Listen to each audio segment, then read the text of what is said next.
Un tas de sueur au milieu des pistes de ski, cela a de quoi faire sourire. L'hiver est à peine fini et pourtant il faut déjà penser au suivant.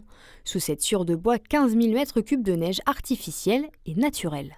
C'est une fosse qu'on a créée, dans laquelle on a rassemblé de la neige de culture, à la fois à l'aide d'un canon à l'aide d'un enneigeur qui est dédié à la production de neige, et aussi avec la neige qui a été ramenée de façon proximale sur le tas de neige. Et puis cette neige, pour qu'elle puisse passer l'été, eh bien, il faut la recouvrir, au même titre que vous mettez un isolant sur le toit de votre maison. Et bien là, c'est de la sciure de bois qui a été mise en œuvre avec une épaisseur de 1 à 1,50 m, qui permettra d'isoler et de faire passer le stockage de neige, de faire passer l'été dans les meilleures conditions.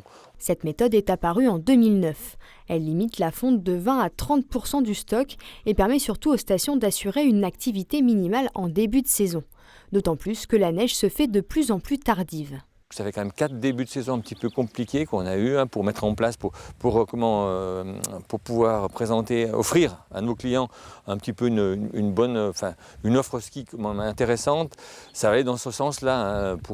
Dès le début de saison, on pourra utiliser ce stockage de neige pour la mettre en place sur les jardins d'enfants, pour la mettre en place sur certaines liaisons, au départ de certaines installations, pour compléter l'enneigement naturel ou l'enneigement qui pourrait être produit par le système de production de neige. Si cette méthode fonctionne, elle pourrait être renouvelée tous les hivers.